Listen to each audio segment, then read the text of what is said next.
पिछली क्लास में हमारी डिस्कशन हुई थी अबाउट फंक्शंस।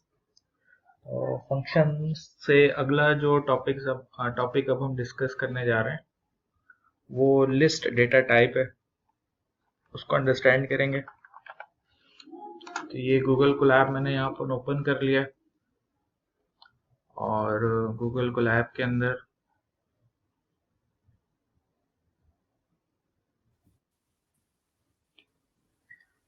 हम एक नई नोटबुक बना रहे हैं।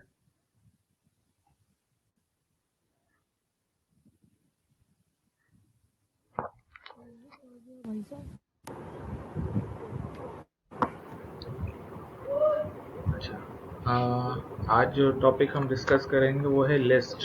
माइक ऑफ कर दें प्लीज अपना। लिस्ट इन पाइथन, अपना माइक ऑफ कर दें प्लीज। तो लिस्ट क्या चीज है? लिस्ट जो लोग पहले सी या जावा वगैरह कर चुके हैं तो वहां पे पहले हमारे पास एरे डेटा टाइप हुआ करती थी। वो उसको थोड़ा सा पाइथन के अंदर हम 3 डिफरेंट डेटा टाइप्स में इस्तेमाल करते हैं। एरे बेसिकली डेटा टाइप तो नहीं होती थी, वो डिफरेंट टाइप्स ऑफ को हम कलेक्ट करके एक एरे बनाते थे। तो पाइथन में जो है वो हम इसका कॉन्सेप्ट थोड़ा डिफरेंट तरीके से हैंडल करते हैं। मैंने शुरू में भी बताया था, एक हमारे पास लिस्ट है, एक टपल है और एक सेट है। तो जब हम बात करते हैं लिस्ट की, तो लिस्ट देखें। लिस्ट पहली बात तो ये कि लिस्ट में जो डेटा होता है वो ऑर्डर्ड होता है। दूसरी बात ये है कि लिस्ट में जो डेटा होता है वो चेंजेबल होता है, यानी उसको आप चेंज कर सकते हैं। तीसरी चीज ये है कि लिस्ट में जो डेटा होता है वो डुप्लीकेट्स को अलाउ करता है, डुप्लीकेट वैल्यूज को अलाउ करता है। ठीक है, यानी इसको आप यूं समझ लें कि मिसाल के तौर पे सपोज मैं एक ये लिस्ट बना रहा हूं। मैंने कहा सब्जेक्ट्स और फिर मैं ये स्क्वायर ब्रैकेट्स के अंदर डेटा प्रोवाइड कर रहा हूं। जैसे अब इसमें पहली वैल्यू मैंने दे दी मैथ्स, ठीक है, और कॉमा करके फिर मैं दूसरी वैल्यू इस लिस्ट के अंदर दे रहा हूँ पाइथन, फिर कॉमा करके तीसरी वैल्यू में दे रहा हूँ इसके अंदर जनाब एआई, फिर इसके अंदर अगली वैल्यू मैंने दे दी इंग्लिश। ये 4 वैल्यूज मैंने यहाँ इस सब्जेक्ट के अंदर प्रोवाइड कर दी। तो अब इसमें जो समझने वाली चीज है वो है इंडेक्स। यानी अगर मैं यहाँ पर प्रिंट करवाता हूँ सब्जेक्ट को, तो ये क्या करेगा कि ये पूरी जो लिस्ट है उसको प्रिंट कर देगा और आउटपुट में हमें ये चारों वैल्यूज नजर आएंगी, मैथ्स, पाइथन, एआई, इंग्लिश। अच्छा, अब कॉन्सेप्ट ये होता है कि असल में ये 4 डिफरेंट वेरिएबल्स हैं जो कंबाइन होके यहाँ पर आए। यानी आप चाहें तो अगर आप इस तरीके से कोड लिखें और प्रिंट करवा दे जनाब, सब्जेक्ट लिखा मैंने और सब्जेक्ट लिख के मैंने इसमें 1 स्क्वायर ब्रैकेट्स में पास कर दिया, तो ये इसमें जो सेकंड वैल्यू है पाइथन उसको प्रिंट कर देगा। यानी ये चीज जो है वो इंडेक्स कहलाती है। और पहली वैल्यू का इंडेक्स 0 होता है, दूसरी वैल्यू का इंडेक्स 1 होता है, तीसरी वैल्यू का इंडेक्स 2 होता है और चौथी वैल्यू का इंडेक्स 3 होता है। तो 0 से स्टार्ट होता है ये। यानी आप इसको इस तरीके से समझ लें कि ये जो है ना, ये आपके पास 0 इंडेक्स है, ठीक है, ये 1 इंडेक्स है और ये 2 इंडेक्स पर है और ये आपके पास 3rd इंडेक्स है। ठीक है, तो सब्जेक्ट 0 में लिखूंगा तो मैथ्स प्रिंट होगा, सब्जेक्ट 1 लिखूंगा तो पाइथन प्रिंट होगा, सब्जेक्ट 2 लिखूंगा तो एआई प्रिंट होगा और अगर मैंने सब्जेक्ट 3 लिख दिया तो इंग्लिश प्रिंट होगा। ठीक है, अगर आप चाहें तो चेक भी कर सकते हैं, जैसे सब्जेक्ट 3 अगर मैं प्रिंट करवाता हूँ तो इंग्लिश प्रिंट कर देगा।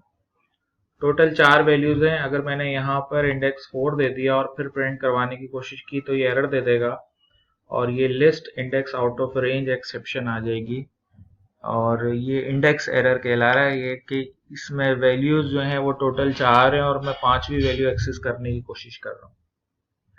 तो पाइथन के अंदर जो है वो एक तो ये कि ये हमें ध्यान में रखना होता है कि ये 0 से स्टार्ट करता है, तो लिहाजा अगर 10 वैल्यूज हैं तो ये 0 to 9 जाएगा। अगर 100 वैल्यूज हैं तो 0 to 99 जाएगा। ठीक है। दूसरा ये कि पाइथन में एक इजाफी चीज ये है कि आप इंडेक्स को रिवर्स ऑर्डर में भी एक्सेस कर सकते हैं। यानी मिसाल के तौर पे मैं अगर इस तरीके से लिखता हूं सब्जेक्ट्स और उसके अंदर मैंने -1 लिख दिया, तो अगर मैं -1 लिखूंगा तो ये राइट साइड से शुरू कर देगा, यानी कि इंग्लिश का इंडेक्स -1 है, एआई का इंडेक्स -2 है, पाइथन का इंडेक्स -3 है और मैथ्स का इंडेक्स -4 है। तो यानी ये कि सब्जेक्ट पॉजिटिव का 3 और सब्जेक्ट माइनस का 1 एक ही वैल्यू है। ठीक है। यानी ये अगर राइट साइड से मैं कहूंगा तो मैं ये कहूंगा कि इसका इंडेक्स -1 है। अगर मैं -1 इंडेक्स दूंगा तो ये वैल्यू प्रिंट होगी। अगर मैं -2 इंडेक्स दूंगा तो ये वाली वैल्यू प्रिंट हो जाएगी। अगर मैं -3 इंडेक्स दूंगा तो ये वाली वैल्यू प्रिंट हो जाएगी। और अगर मैं -4 इंडेक्स दूंगा तो ये वाली वैल्यू प्रिंट हो जाएगी। ठीक है। तो अब अगर 4 वैल्यूज हैं तो ये -1 से -4 तक जाएगा और अगर 40 वैल्यूज होती हैं तो ये -1 से -40 तक जाता। तो जो आखिरी वैल्यू होती है उसका इंडेक्स -1 होता है और जो पहली वैल्यू होती है वो जो भी लेंथ है लिस्ट की उसके हिसाब से जो है वो आप ये काम कर सकते हैं। मतलब आप इसमें कुछ बिल्ट इन फंक्शन भी इस्तेमाल कर सकते हैं। जैसे अगर मैं प्रिंट कर रहा हूँ और मैं लेन का फंक्शन इस्तेमाल करता हूँ और उसमें सब्जेक्ट्स भिजवा देता हूँ तो ये मुझे सब्जेक्ट्स की लेंथ प्रिंट करके बता देगा जो कि 4 है। ठीक है। मजीद इसके अंदर आप ये समझ लें कि ये जो लिस्ट होती है एक तो ये कि ये ऑर्डर्ड होती है, यानी कि जो 0 इंडेक्स पर है वो 0 पर है, जो 1 पर है वो 1 पर है। फिर ये कि ये चेंजेबल है। चेंजेबल से मुराद ये है कि फॉर एग्जांपल मैं यहाँ पे ऐसे करके लिखूं सब्जेक्ट और फिर मैंने मिसाल के तौर पे इंडेक्स 2 को एक्सेस किया और चेंज कर दिया, उसमें कोई और वैल्यू असाइन कर दी। मिसाल के तौर पे मैं इसके अंदर जो है वो जावा लिख देता हूँ। तो ये क्या करेगा कि अगर ये लाइन एग्जीक्यूट होती है और ये लाइन एग्जीक्यूट होने के बाद मैं दोबारा से सब्जेक्ट्स को प्रिंट कराता हूँ तो आप देखेंगे कि ये अब इंडेक्स 2 पर जावा आ गया है। पहले यहाँ पे एआई था, अब यहाँ पे जावा आ गया। तो यानी कि लिस्ट की खास बात ये होती है कि एक दफा लिस्ट बना दी तो आप उस लिस्ट को चेंज कर सकते हैं, एग्जिस्टिंग वैल्यू को चेंज भी कर सकते हैं। ठीक है। आप कह सकते हैं कि एडिट कर सकता हूं मैं। आप ये भी कर सकते हैं कि आपने लिखा सब्जेक्ट्स और डॉट करके अपेंड का मेथड लगा दिया और फिर इसमें कोई वैल्यू ऐड कर दी, जैसे एआई इसके अंदर मैंने ऐड कर दी। तो ये क्या करेगा कि अब इसके अंदर एक नई वैल्यू ऐड कर देगा। ठीक है। और ये सब्जेक्ट्स मैंने लिखा और ये नई वैल्यू यहाँ पर ऐड हो गई। तो आखिर में ये एक एआई ऐड हो गई। अब उसकी लेंथ प्रिंट कराएंगे तो लेंथ इसकी अब 5 हो जाएगी क्योंकि इसमें एक नई वैल्यू का इजाफा हो गया है। ठीक है। तो आप अपेंड कर सकते हैं। सही। अब मैंने 2 दफा अपेंड करवा दिया है तो वो 2 एआई ऐड हो गए। तो अब हम ये करते हैं कि इसमें से जो है वो ऐसे करके लिख देते हैं सब्जेक्ट्स डॉट रिमूव और उसमें से कोई एक रिमूव कर देते हैं, जैसे एआई मैंने रिमूव कर दिया तो ये आखिरी वाला एआई इसमें से रिमूव हो गया। समझ में आ रही मेरी बात? तो किसी एग्जिस्टिंग वैल्यू को आप चेंज भी कर सकते हैं, अपेंड करके नई वैल्यू ऐड भी कर सकते हैं, और किसी एग्जिस्टिंग वैल्यू को रिमूव भी कर सकते हैं, क्योंकि जो लिस्ट है वो चेंजेबल है। और अच्छी बात ये होती है कि लिस्ट के अंदर जो भी डेटा है आपके पास वो आसानी से आइटरेट हो सकता है इन अ फॉर लूप। यानी आप इस तरीके से लिख देते हैं फॉर सब्जेक्ट इन सब्जेक्ट्स, सही है, कोलन लगा दिया और फिर मैंने कहा प्रिंट सब्जेक्ट, तो ये एक एक सब्जेक्ट को प्रिंट कर देगा, मैथ्स, पाइथन। यानी हो क्या रहा है कि सब्जेक्ट्स में से एक एक वैल्यू उठा रहा है और हर वैल्यू को बारी बारी प्रिंट कर रहा है। यहाँ पे कोई हमें लेंथ वेंथ बताने की जरूरत नहीं है, जितनी वैल्यूज हैं सब्जेक्ट के अंदर वही इस्तेमाल ये कर लेता है। ठीक है, जो लिस्ट के अंदर होती है वो ये इंडेक्सेस हैं कि इंडेक्स के थ्रू आप किस तरीके से लिस्ट को एक्सेस करते हैं। अच्छा, फिर लिस्ट के बाद जो लिस्ट पे अभी मजीद डिस्कशन करेंगे, हमारे पास जो दूसरी एक डिस्कशन पॉइंट ऑफ व्यू से चीज है वो है टपल। टपल क्या है? टपल भी ऑर्डर्ड होता है लिस्ट की तरह, यानी इंडेक्सेस होता है इसमें, लेकिन इसके अंदर जो चेंज है वो ये है कि ये अनचेंजेबल है। इसमें आप चेंज नहीं कर सकते, या इसको आप जावा की जबान में समझ लें कि ये इम्यूटेबल है। सही है, और डुप्लीकेट्स ये अलाउ करता है। तो लिस्ट में और इसमें फर्क सिर्फ ये है कि ये लिस्ट जो है वो चेंजेबल होती है, लेकिन जो टपल है वो चेंजेबल नहीं है, अनचेंजेबल है। बनता कैसे है टपल? तो टपल बनाने के लिए सिर्फ करना ये पड़ेगा आपको कि ब्रैकेट चेंज करना पड़ेगा। जैसे मैंने लिखा डेट ऑफ बर्थ और स्मॉल ब्रैकेट्स इस्तेमाल कर लिए मैंने, 2003, 7 और 15। तो ये मैंने तीन वैल्यूज दे दी। इस तीन वैल्यूज में पहली वैल्यू मैंने ईयर दी है, दूसरी वैल्यू मैंने मंथ दी है, तीसरी वैल्यू मैंने डे दे दी है। तो ये हमारे पास एक टपल बन गया है। अब आप क्या कर सकते हैं? अब आप ये कर सकते हैं कि मिसाल के तौर पे अगर आप इस तरीके से प्रिंट करें कि भाई डेट ऑफ बर्थ, और ये मैंने जो है वो कॉमा करके यहाँ पे डीओबी लिख दिया, तो ये क्या करेगा कि डीओबी प्रिंट कर देगा। इस तरीके से पूरा डीओबी प्रिंट कर देगा। और फिर आप चाहें तो ऐसे भी कर सकते हैं कि जनाब इसको थोड़ा सा ये कर लें कि बर्थ ईयर, तो बर्थ ईयर प्रिंट कराने के लिए मैं लिखूंगा डीओबी और ये ऐसे 0 इंडेक्स प्रोवाइड कर दूंगा। तो ऑर्डर्ड है, लिहाजा इंडेक्स इसमें एक्सेस किया जा सकता है। ठीक है, अलबत्ता ये कि अगर मैंने करा ये कि मैंने जो है वो कोड कुछ इस तरह करने की कोशिश की कि मैं लिखता हूँ डीओबी और उसके किसी इंडेक्स को एक्सेस करके उसमें कुछ वैल्यू स्टोर करने की कोशिश करूंगा, तो एरर आ जाएगा, क्योंकि जो टपल है, tuple object does not support item assignment, यानी इसकी वैल्यू को चेंज नहीं किया जा सकता। समझ में आ रही मेरी बात?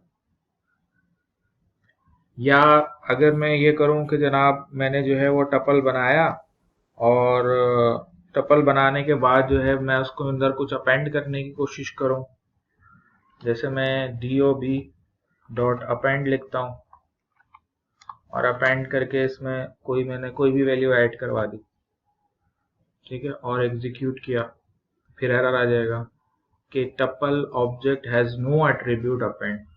तो ना अपेंड हो सकता है, ये भी एरर है। ठीक है, ना आप इसको कोई वैल्यू असाइन कर सकते हैं, चेंज कर सकते हैं। ठीक है, ना इसके अंदर आपको रिमूव का ऑप्शन मिलेगा। ठीक है, तो ये तीनों लाइनों पे एरर आ जाएगा, क्योंकि जो टपल होता है वो क्या है? अनचेंजेबल है। तो अगर आप कोई ऐसी वैल्यू बनाना चाहते हैं ना जो चेंज ना हो, तो वो आप फिर टपल इस्तेमाल करें। जी कोई सवाल है? जी सर, मेरा क्वेश्चन ये है कि ये टपल जो है ये फिर किस सिचुएशन या सिनारियो में यूज होगा अगर इसमें कोई चेंज नहीं हो सकता, मशीन लर्निंग में बेसिकली? ये तो एग्जांपल तो मैंने आपको दे ही दी। Date of birth normally change नहीं होती है, तो आप चाहते भी नहीं हैं कि डेट ऑफ बर्थ चेंज हो। कुछ डेटा हमारे पास इस किस्म का होता है जो हम चाह रहे होते हैं कि वो फिक्स रहे, चेंज ना हो। बेसिकली म्यूटेबल, इम्यूटेबल हम करना चाह रहे होते हैं, तो वहां पर इस्तेमाल कर लेते हैं। वैसे मशीन लर्निंग एआई के अंदर तो हम लिस्ट इस्तेमाल कर रहे होंगे, एज सच हमें कोई वो नहीं है। बाज औकात जो है वो तो कभी कभार जरूरत पड़ जाती है हमें इसकी, ठीक है। लेकिन ये फ्लेक्सिबिलिटी मौजूद है हमारे पास टपल पॉइंट ऑफ व्यू से। और विद रिस्पेक्ट टू लिस्ट, और वो कॉन्सेप्ट है जनाब स्लाइसिंग का। स्लाइसिंग क्या होती है और बहुत फ्रीक्वेंटली हम ये इस्तेमाल करते हैं, करेंगे, वो ये कि मेरे पास अगर कोई लिस्ट है, मिसाल के तौर पे कुछ नेम्स हैं मेरे पास। पर्पल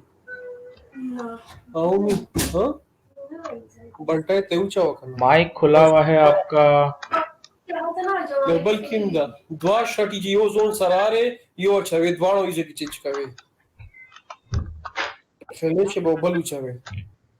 हजरत माइक खुला हुआ है आपका, किबला। सर ये आप नेम से पहले लिस्ट क्यों नहीं लिख रहे? इधर टपल आप लिख रहे थे ना? कहाँ टपल, कहाँ लिखा मैंने? नहीं, यानी वो आइडेंटिफाई क्यों नहीं कर रहे कि ये लिस्ट है? और जैसे ये आइडेंटिफिकेशन है ना, ये लिस्ट है। ये जो लिखने की स्क्वायर जरूरत नहीं ब्रैकेट है कि है लिस्ट? ये लिस्ट है, और स्मॉल ब्रैकेट टपल है। नहीं, अगर हम नेम से पहले लिस्ट लिखते हैं तो गलत हो जाएगा। गलत तो नहीं होगा, लेकिन मतलब आइडेंटिफिकेशन आपको ब्रैकेट देख के हो जानी चाहिए, ठीक है। तो हम मिसाल के तौर पे ABCDEFG और ये जनाब हमने H यहाँ पर इंक्लूड कर लिया। तो अभी अगर आप प्रिंट करवाते हैं नेम्स को, तो सारे नेम्स प्रिंट हो जाएंगे, ठीक है। और अगर आप इसकी लेंथ चेक करना चाहें नेम्स की, तो नेम्स की जो है वो लेंथ भी प्रिंट हो जाएगी, सही है। आप किसी पर्टिकुलर इंडेक्स को एक्सेस करना चाहते हैं नेम्स का, फॉर एग्जांपल आप 0 इंडेक्स एक्सेस करना चाहते हैं, तो ये 0 प्रिंट हो गया यहाँ पे, सही है। और टोटल लेंथ इसकी 8 है, तो यानी मैं 7 तक जा सकता हूँ, तो 7th इंडेक्स पे H मौजूद है। 8 पे जाऊंगा तो एरर आ जाएगा, और -1 अगर मैं लिखता हूँ तो H आ जाएगा, और मैं -8 तक जा सकता हूँ, ठीक है। यानी इस चीज को आप यूं समझ लें कि बेसिकली ये जो मेरा एरे है, इसको अगर आप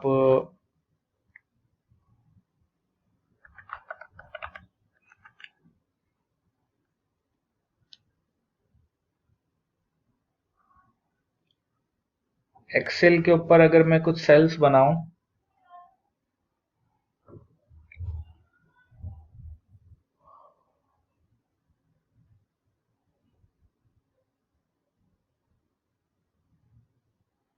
नाम आपका इसका कुछ भी रख सकते हैं, लिस्ट लिख लें तो अच्छा रहता है वो। लेकिन ये कि नॉर्मली नाम हम इस तरह का रखते हैं कि जिससे पता चले कि इसमें डेटा किस किस्म का है, तो इसलिए मैंने इसका नाम नेम्स रखा हुआ है। अच्छा जी, तो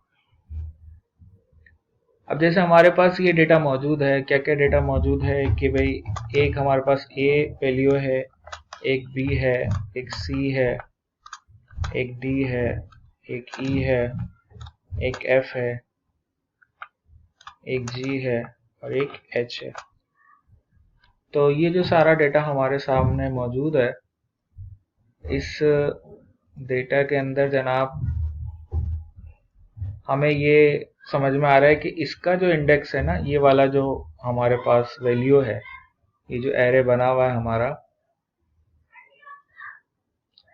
इसमें इसका इंडेक्स 0 है, इसका इंडेक्स 1 है, इसका इंडेक्स 2 है, C का, D का 3 है, E का 4 है, और F का 5 है, और G का 6 है, और H का 7 है। लेकिन जब हम इसको देखेंगे विद रिस्पेक्ट टू और अदर डायरेक्शन, तो इसका -1 होगा, इसका -2 होगा, इसका -3 होगा, ये -4 है, ये -5 है, ये -6 है, ये -7 है, और ये -8 है।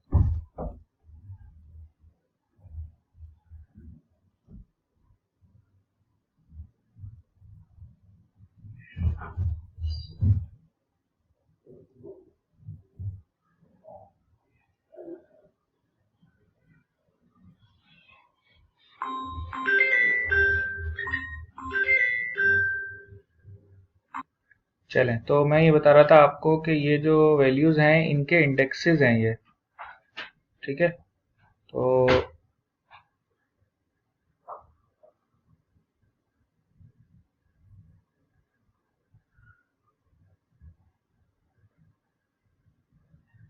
तो ए का एक इंडेक्स 0 है, एक -8 है। अच्छा, -8 इसलिए कि टोटल 8 वैल्यू हैं। अगर मिसाल के तौर पे वैल्यूज 10 होती तो पहली वैल्यू का इंडेक्स जो है वो -10 भी हो सकता था, ठीक है। तो ये बस जहन में रखिएगा। अब कॉन्सेप्ट क्या है? कॉन्सेप्ट ये है कि होता क्या है कि जब हम स्लाइसिंग करते हैं तो स्लाइसिंग करते हुए हमें ज़रा इंडेक्सेस का ख्याल रखना पड़ता है कि किसका क्या इंडेक्स है, ठीक है। अब जैसे मिसाल के तौर पे मैं यहाँ पर जो है वो करता ये हूँ जनाब कि इस एरे में जो नेम्स वाला मेरे पास बेसिकली लिस्ट है, तो मैंने यहाँ पे लिखा प्रिंट, और प्रिंट करके मैंने लिखा नेम्स, और मैंने यहाँ पर ऐसे लिख दिया 0:2, यानी मैंने इस चीज को जब कॉलन करके लिखते हैं ना, तो that is known as slicing. तो 0:2 का मतलब है कि 0 से शुरू करो और 2 तक जाओ। अच्छा, इसमें जो ये स्लाइसिंग होती है, इसमें पहली जो वैल्यू होती है वो स्टार्ट होती है और दूसरी वैल्यू एंड होती है, ठीक है। इसमें स्टार्ट जो है ना वो तो इंक्लूसिव होता है, जबकि एंड जो है ना वो एक्सक्लूसिव होता है। यानी कि ये 0 से चलेगा और 2 से 1 माइनस तक जाएगा, यानी 0 से 1 तक जाएगा ये। तो आउटपुट में आपको ए और बी नजर आएगा, यानी यहां से तो एग्जैक्टली शुरू करना है और इससे एक कम तक जाना है। तो ये 0 और 1 इंडेक्स उठा के ले आएगा।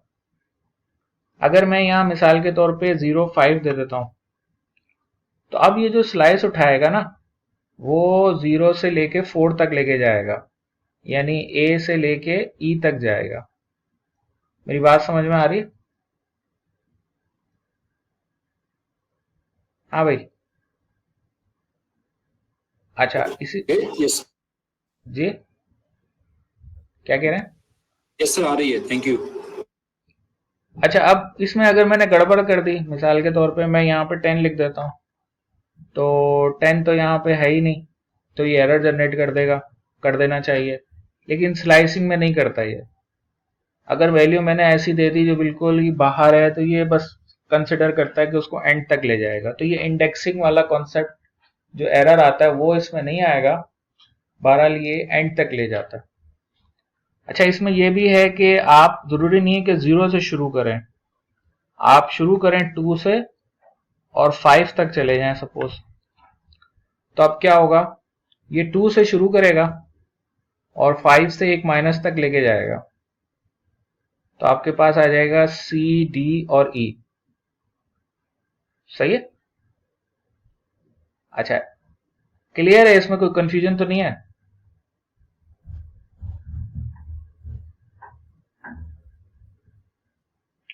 इसमें आप अगर इसको इस तरीके से वैल्यू देते हैं, मिसाल के तौर पे आपने लिखा नेम्स और आपने कोलन लिख के यहां पे तो 0 छोड़ दिया, आगे कुछ नहीं लिखा, तो ये इसको एंड कंसिडर करता है, आखिर तक चला जाएगा 0 से एंड तक। ये है जनाब 1 से एंड तक, ये है जनाब 4 से एंड तक। ठीक है? और अगर आपने जो है वो करा ये कि शुरू वाली वैल्यू खाली छोड़ दी और आगे कुछ लिख दिया, मिसाल के तौर पे यहां 5 लिख दिया, तो इसको ये 0 से 5 तक कंसिडर करेगा। यानी लेफ्ट साइड पे 0 डिफॉल्ट वैल्यू होती है और राइट साइड पे जो एंड है वो डिफॉल्ट वैल्यू होती है, अगर ना दें तो। ठीक है?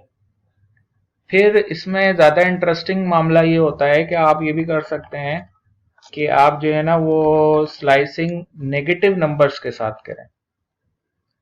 अब देखें, -5 कॉलन -1 किया मैंने, तो ये स्टार्ट कहां से करेगा?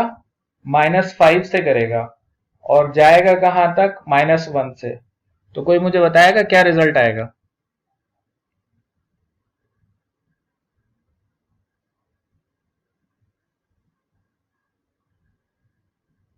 जी,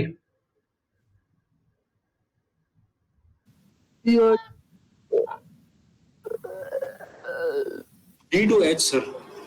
हाँ, डी से शुरू करेगा और एच तक जाएगा। सही है? अच्छा, लेकिन अगर आपने यहां -5 और +5 कर दिया तो अब क्या होगा?